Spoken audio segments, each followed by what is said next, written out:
नमस्कार बच्चों, मैं लाली मीना आज आपके लिए लेकर आई हूँ कक्षा 8 की पाठ्य पुस्तक वसंत भाग 3 में संकलित पाठ 2 लाख की चूड़ियाँ के प्रश्नोत्तर।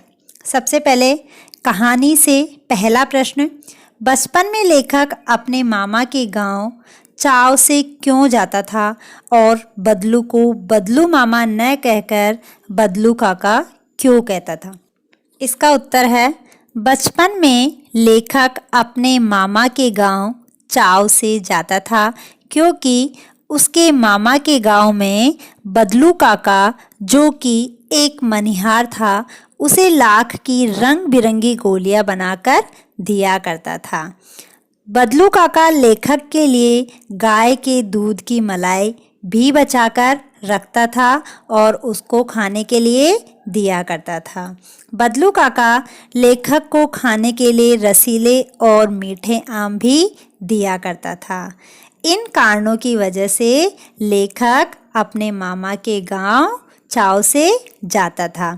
अब इसी में दूसरा प्रश्न पूछा गया है कि बदलू को बदलू मामा न कहकर बदलू काका क्यों कहता था लेखक? इसका उत्तर है कि बदलू मनिहार लेखक के मामा के गांव का निवासी था, इसलिए लेखक को बदलू मनिहार को बदलू मामा कहना चाहिए था, परंतु गांव के सभी बच्चे बदलू को बदलू काका कहते थे, इसलिए उन सब बच्चों के साथ लेखक भी बदलू को बदलू काका ही कहता था। अगला प्रश्न है, वस्तु विनिमय क्या है? विनिमय की प्रचलित पद्धति क्या है? इसका उत्तर है, वस्तु विनिमय से तात्पर्य है वस्तुओं के बदले वस्तुओं का लेन देन। प्राचीन काल में मुद्रा अर्थात जो रुपए पैसे हैं उनका प्रचलन कम था।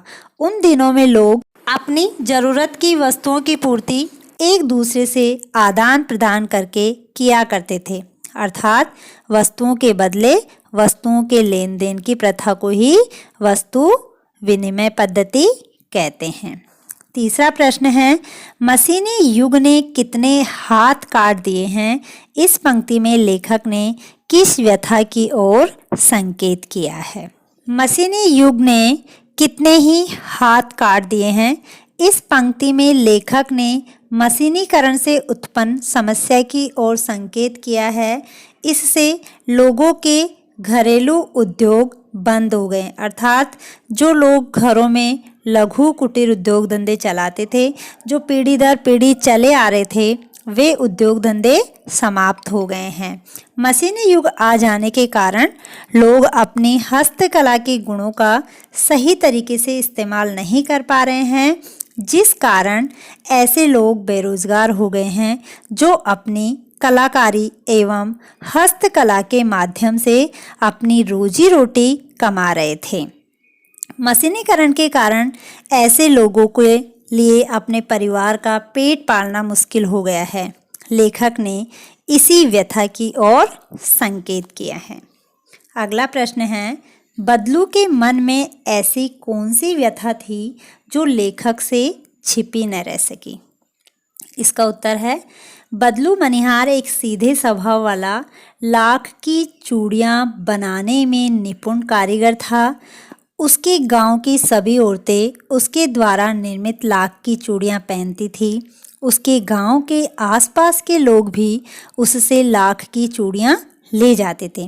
धीरे धीरे मशीनीकरण के कारण लाख की चूड़ियों की जगह कांच की चूड़ियों ने ले ली। बदलू द्वारा बनाई जाने वाली लाख की चूड़ियों की मांग कम हो गई। शादी विवाह के अवसर पर जिस सुहाग के जोड़े की बदलू मुंह मांगी कीमत लिया करता था, वह सुहाग का जोड़ा भी लोग शहर से लाने लग गए। इसके अलावा गांव की औरतें भी शहर की औरतों की तरह लाख की बजाय कांच की चूड़ियाँ पहनने लग गई थी, जिस कारण बदलू मनिहार बेरोजगार हो गया था। उसकी आर्थिक स्थिति दयनीय हो गई थी। उसकी यही व्यथा लेखक से छिपी न रह सकी। अगला प्रश्न है, मशीनी युग से बदलू के जीवन में क्या बदलाव आया? इसका उत्तर है मशीनी युग से बदलू के जीवन में निम्न बदलाव आए। मशीनी युग आ जाने से बदलू द्वारा बनाए जाने वाली लाख की चूड़ियों की मांग कम हो गई। बदलू बेरोजगार हो गया एवं उसकी आय का मुख्य साधन अर्थात हस्तकला से लाख की चूड़ियां बनाने का काम समाप्त हो गया। शादी विवाह के अवसर पर सुहाग के जोड़े के रूप में उसकी बनाई चूड़ियों को विशेष महत्व दिया जाता था, परंतु मशीनी युग के कारण उसका स्थान कांच की चूड़ियों ने ले लिया था। इस तरह अपने व्यवसाय की उपेक्षा होते देखकर बदलू लाचार, अशक्त एवं कुंठित हो गया था। अगला प्रश्न कहानी से आगे का पहला प्रश्न है, आपने मेले, बाजार आदि में हाथ से बनी चीज़ों को बिकते देखा होगा। आपके मन में किसी चीज़ को बनाने की कला सीखने की इच्छा हुई हो और आपने कोई कारीगरी सीखने का प्रयास किया हो तो उसके विषय में लिखिए। बच्चों, इस प्रश्न के उत्तर में आप अपने अनुभव लिख सकते हो। मैंने इस प्रश्न का जो उत्तर दिया है वह इस प्रकार है। मैंने मेले, बाजार आदि में मिट्टी के बर्तन, खिलौने, मूर्तियाँ तथा लकड़ी के खिलौने, चकला, बेलन, टोकरियाँ इत्यादि हस्तकला द्वारा निर्मित वस्तुओं को बिकते देखा है। मुझे मिट्टी से बने मटके, दीपक, सुराही इत्यादि बहुत पसंद है।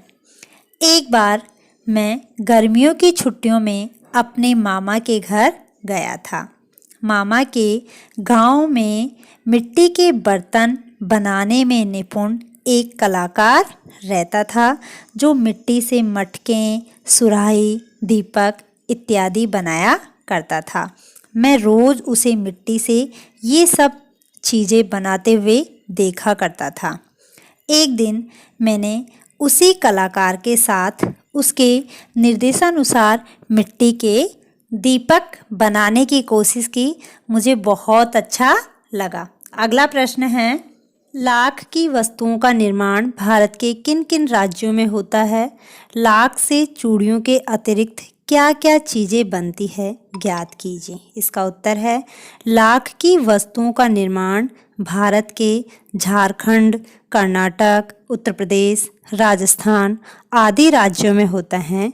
लाख से चूड़ियों के अतिरिक्त बच्चों के खिलौने, मूर्तियाँ, गोलियाँ, कड़े, विभिन्न प्रकार की सजावटी वस्तुएं तथा पैकिंग के लिए लगाई जाने वाली सील इत्यादि बनाई जाती है। धन्यवाद।